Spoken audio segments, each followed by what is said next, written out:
And we will get things kicked off today. Thank you all so much for joining us in person or watching the recording. My name is Kristen McKnight. I work in career and professional development here at WGU, and I'm so excited to be joined today by Dr. Ashley Duggar, who is the department chair of our HR programs. And she's going to be talking today about our new Master of Science in Human Resource Management that's available here at WGU. Thank you so much for joining us today, Ashley. Absolutely. Thank you for having me.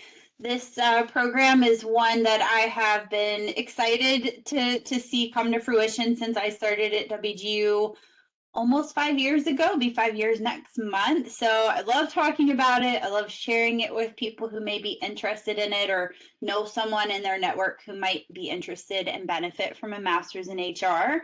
So we'll jump on in. We're going to go through just a little bit about why we did this program, which launched 2 months ago, November 1st. I'm still struggling with 2023 versus 2024. What year are we in? But it's kind of hard to believe it's only a couple of months old. We've actually already had some graduates in the program and getting some really great feedback from people that have started the program since November. So we really built this program because hopefully most of you all know, some of you are probably in our undergrad BSBA HR program, which is a SHRM and HRCI aligned program. And we just did a huge redevelopment on that undergrad program last spring in April to bring in some really critical skills to support students as they graduate and either work to progress in a current HR career or enter the HR field for the first time, making sure they're successful, that they're up to date on the technology, the trends, the things that are coming not just now, but in the future for the field of HR. And we heard a lot from students over the years and from alumni that they really wanted a path to advance their learning in the field of HR with a master's degree. And many were going into our incredible MBA and Master of Science in Management and Leadership programs, which are still options depending on what your career goals are. One of those could be a better fit for you. But we didn't have something specifically to address that sort of scaffolded learning at the graduate level for HR topics specifically. And when we looked at the industry, the great thing about HR, I'm obviously very biased and come from working in HR and now being on the academic side of HR, I love it. But as a field, it is growing faster than national job growth average. There is also, we've seen as maybe a silver lining, we can call it, coming out of COVID, is that we've seen really a boom in a lot of different types of HR positions now being able to be done remotely or in a hybrid environment. So that's really opened the job field for people all across the country, and they're no longer more limited just to their specific geographic location to work in HR. And with a master's degree, this really helps prepare people, especially if they want to go into those higher level HR positions. Maybe your goal is to be a director or a VP of HR. Maybe your ultimate goal is that C-suite. You want to be the chief human resources officer at an organization. We're seeing a lot of growth in the business partner space. So if you see HR BP or senior HR business partner roles that are a very strategic role, they really get to understand the ins and outs of the business as well as all of the different HR functions and do kind of full scale support. This is a really competitive field in HR. It's one that a lot of people want to work in. And so the master's really helps give you not only a competitive advantage in your job application process, but it's giving you the skills and the trends and the knowledge that you need to do that full scale HR work. And then, of course, if you do want to specialize, what I love about HR too is there are so many options. And a lot of times, some people might think HR is still more of that administrative type of role. They're doing the hiring and the terminations, and that is part of HR. It's a big part of HR. But it is a very strategic role that has shifted significantly over the last I'd say even 5 to 10 years. And now, if you want to do full scale HR, there are tons of opportunities to do that. Even if you don't want to lead a team, that's where those generalists and business partner roles can be a wonderful fit. But if you do want to specialize and you get into it, and maybe you're already working in HR, or you know someone in HR, or you're just working through the courses in a program and you feel really connected to one of those topical areas like recruiting and talent acquisition. Maybe you're like me and you love the learning and development space and you really want to focus your time there. If you enjoy the tech side, then HR information systems or an analytics role might be a great fit. Tons of opportunity that we're seeing booming in the org culture and development space, which is really exciting. Certainly in DEI, total rewards, where you're maybe doing analyzing compensation. You could be doing strategic total rewards and putting together a full scale strategy, managing benefits. So there are a lot of different areas that's exciting because you have these kind of unlimited opportunities. If you want to start in one area, switch to another one, then this master's degree can certainly be a wonderful tool to help you do that. Now, we did build this program so that you don't have to have an HR background, meaning an undergrad degree in HR or currently working in HR. If you've considered switching to the field of HR, it can be a very competitive field. And so we built the master's with some solid business courses, which we'll get to in a minute. But I know that's a question that comes up a lot. So I wanted to address it right here at the beginning. You do not have to have a bachelor's in HR or HR career experience to enroll in the Masters in HR program. Enrollment is fully open now. We fully launched everything November 1st. We've seen huge excitement and positive response from students and alums in the industry, and that's been incredibly exciting to see. Students have given us great feedback, whether they changed from another WGU program. We've had a number of students who graduated in another WGU program and now have come back to do the master's. And then we've got some where this is their first time being involved with WGU. So they're getting to learn not only the program, but all the benefits of our model as well. Now, it is a compact program. This was designed for 10 total courses. Some of those are some of our existing graduate courses where if you did do an MBA or an MSML, some of those courses are also in this program. And then we've got some brand new HR specific courses that were built just for this program as well. So it's 30 total CUs. If you are SHRM or HRCI certified, you can see here. Then if you are certified and it's active at time of admissions, you could get potential transfer credit for one of those 10 courses. Throughout the program, you will also earn an embedded WGU certificate. We'll get more into that in just a second, and you will have the opportunity at no additional cost to work through the SHRM specialty credential and inclusive workplace culture. Just like our undergrad program, this master's is aligned to both SHRM and HRCI. So if you're not already SHRM or HRCI certified, but you want to pursue that, this program is going to give you that foundational preparation if you choose to independently pursue either or both HR certification. What that means for you, because if you're not familiar, you're probably going, it's a lot of letters. What does that, what does that actually translate to? So SHRM is the world's largest professional association for HR. HRCI is a certifying body, so they're a little bit different, but both of those organizations offer kind of what's considered the gold standard of HR professional certification. This is something that hiring managers more and more you're going to see in job postings is listed, if not required, as preferred. It is a very competitive tool in your overall toolkit as you're looking for maybe your first or your next HR position or career progression. This is something that can help you stand out. Noting that you've graduated from an aligned program shows an employer and a hiring manager that they were doing the most future-focused, industry-relevant skills in their courses that both SHRM and HRCI have said, hey, we did all of this extensive research. We worked with industry experts. We talked to those in HR education. We talked to hiring managers, different HR subject matter experts, and they said, these are the things that someone needs to be learning in a program to be prepared to be successful in the field of HR. So that's the great piece is we renew that annually with HRCI to make sure it's always up to date with their standards. SHRM, we usually do about a 3-year alignment cycle. And then in that 3 years, they're saying, hey, what's changing?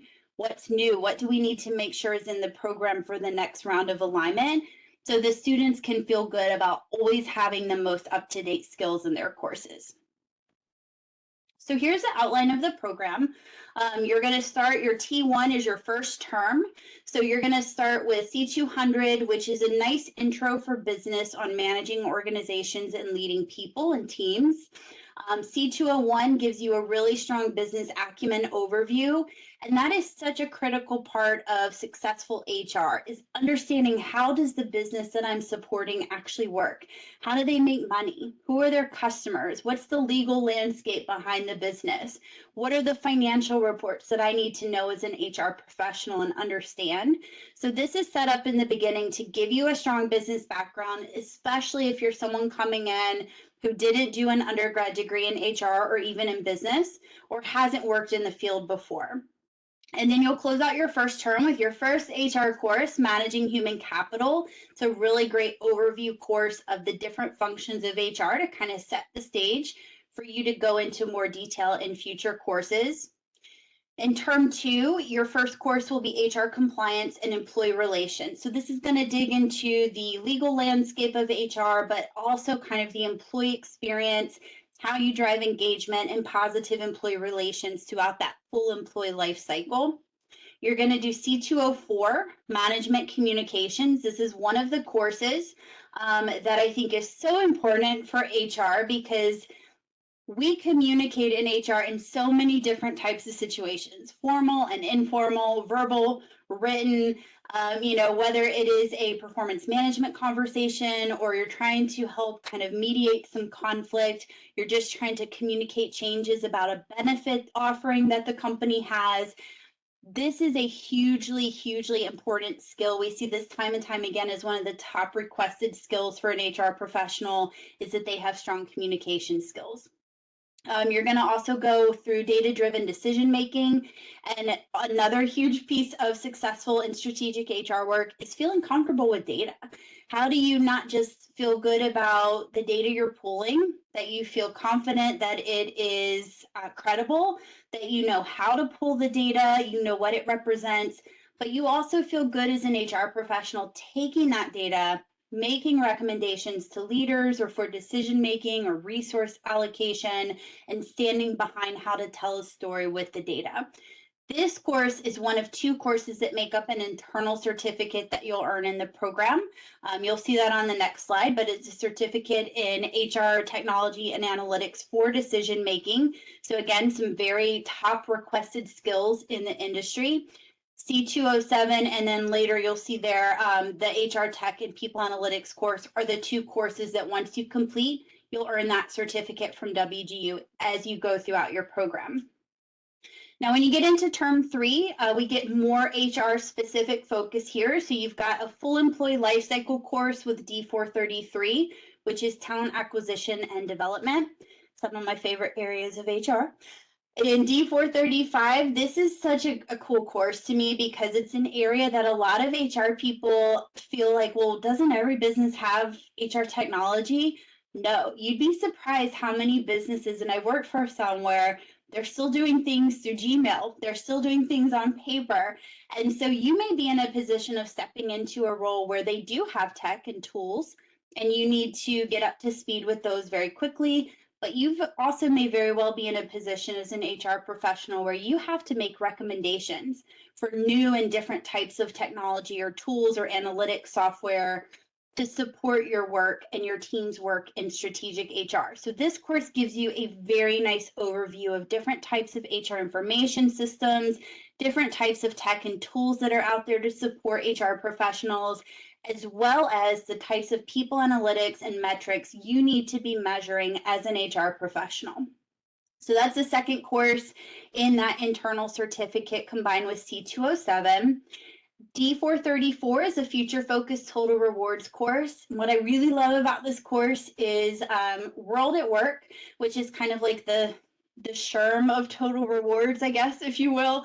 They're one of the top associations focused on total rewards. We've got a great book from them, this handbook that they just recently published that looks at what's happening now, what are the legally required and discretionary benefits, what do you need to know about compensation systems, but also looking to the future. What are employees asking for? What are they expecting? And how does HR respond to that as they build a total reward strategy? So it's a really, really neat course. This is an area a lot of HR professionals choose to pursue and specialize in because it is constantly changing, and it's also just, it's really fun to be able to shape how you not just pay your employees, but how you reward them, how you recognize them, what are the benefits that are unique that we maybe wouldn't have even thought of 10 or 15 years ago, and put that all together as both a recruiting and retention tool for your employees. And then you're going to wrap everything up in D436, which is your Inclusive Workplace Culture Capstone course. This is where students actually work through the full SHRM Inclusive Workplace Culture specialty credential content, no additional cost. And I want to say that again because that is a huge benefit for students. That credential on its own through SHRM can be up to about $2,000. You do not pay anything separate to take this course or exam when you're doing it through your master's program with WGU and HR.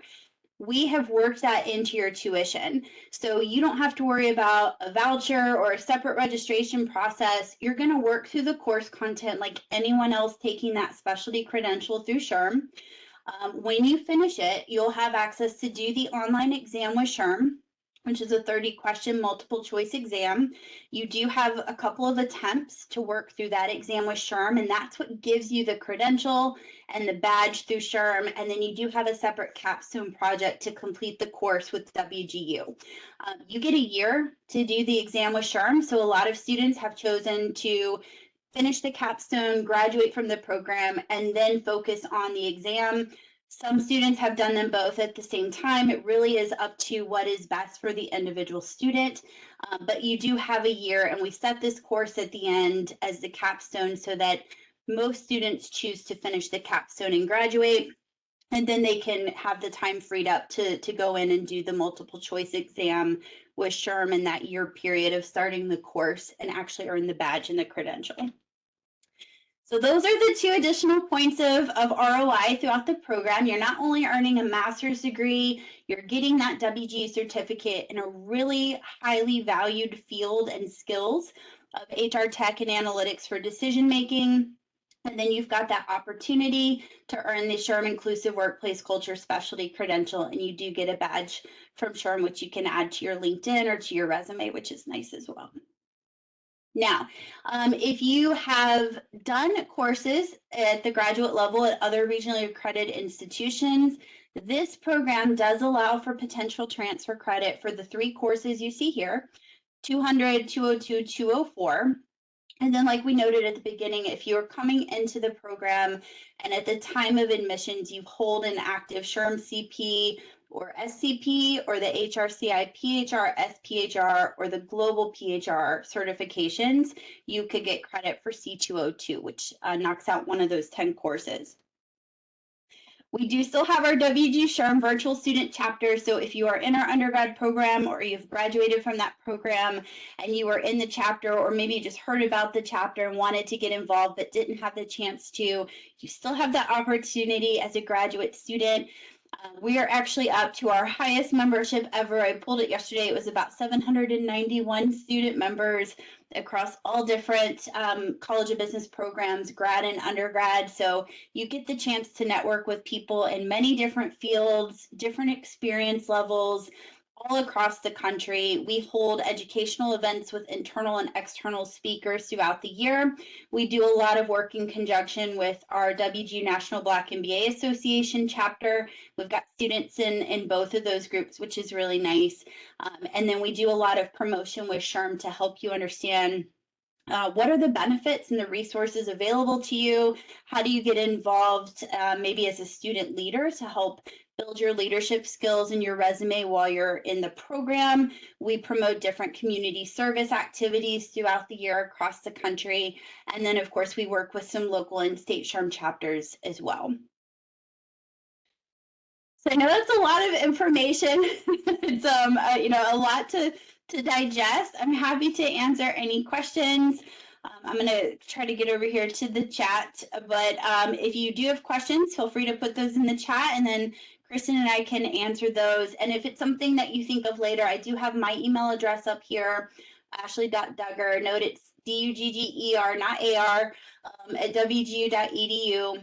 And if you have questions specifically on the student chapter, which is something we get a lot of questions on, I've got the email address for the chapter there too, which is just WGU at wgu.edu.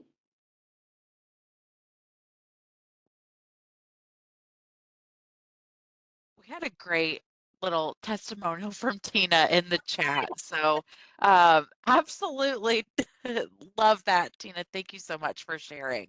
Wow, Um, fourth degree. Tina, that's amazing. Congratulations. so awesome. Um, Somebody did send in a question saying that they're in the MBA program and they're not sure if they want to transfer over. Are they still able to join the SHRM virtual club? Yeah, absolutely. We have a ton of MBA students that are in the chapter. We've got a lot of undergrad management students as well. We have students in our finance program and our marketing program. So as long as you are an active student in any undergrad or graduate college of business degree program, you can join the SHRM student chapter. And I'll put the chapter website link in the chat so that anyone who wants to check that out, regardless of the program they're in, can look at that. Awesome.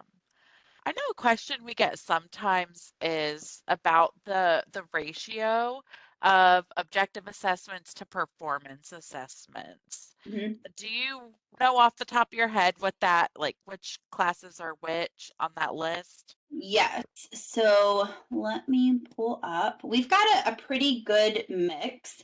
Um, I just want to verify one thing. So I'm going to have to minimize this for just a second, and I apologize. Hopefully you can still see it on the screen because I'm going to go course It by. is still up on the screen, yes. Okay, perfect.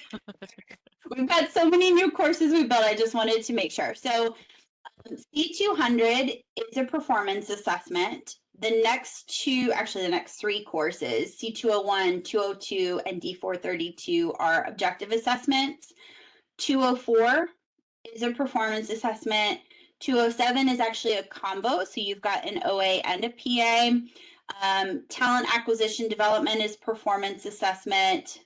435 is an objective assessment, and then the last two are performance assessments. So 1, 2, 3, 4, about 40% are just objective assessments. 50% are performance, and then that one course is an OA and a PA. So it's a pretty good balance of both. Yeah, and I know from when like I was doing career advising, s- some students have like very strong preferences for one or the other. Yeah. So, it's great. I think, you know, in terms of whatever your kind of learning style is and however you best uh, can share what you've learned, Yeah. you have that opportunity when there's a good mix of the two. Yeah, and I think what's really nice too is that most of the new HR courses that we built that have performance assessments, we were really, really particular about making sure it was a project that you could take as an artifact to an employer and show them, like, hey, I built this DEI strategy that you do in D436. Here's what I put together. Here's how I would present it to a board of directors or an executive leadership team to get buy-in.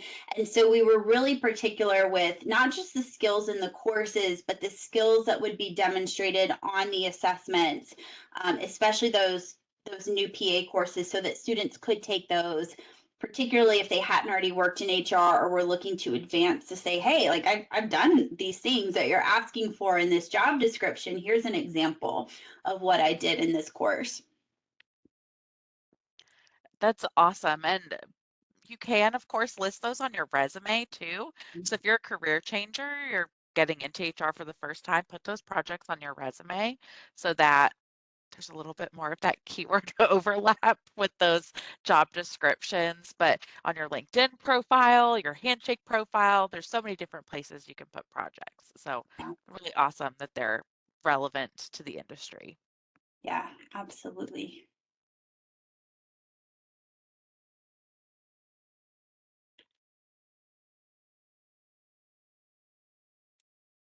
If anybody has questions, feel free to put those in the chat. I know we do also sometimes get questions for people who join late. You will get a copy of the recording. Depending on when WebEx sends it back to me, it'll either be this afternoon or Tuesday since WGU is closed on Monday.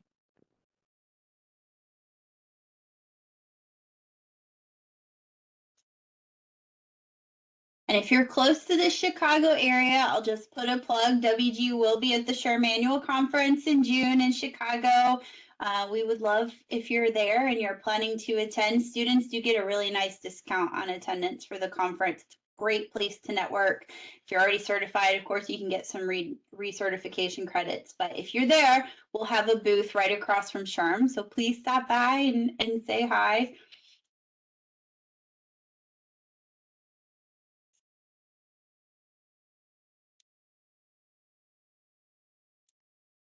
And I didn't miss any questions in the chat, right, Kristen? Um, I uh, I had one come to me just now. It says I'll be finishing my MSML this summer, and I'm thinking about doing the MSHRM after. Who would I talk to about applying to make sure that my start date is correct? Yeah, Would that so be I would continuing grad, probably? yeah, definitely connect with enrollment in that continuing grad bucket. And we've had a lot of students actually in that same group that have done either MBA or MSML, complete that, graduate, and then are coming back to do the master's in HR. So now they're getting not only two master's degrees, but they're getting such a great bucket of leadership and management skills and business skills. And then now the really focused HR skills, which is just even more valuable to an employer. So you can absolutely do that.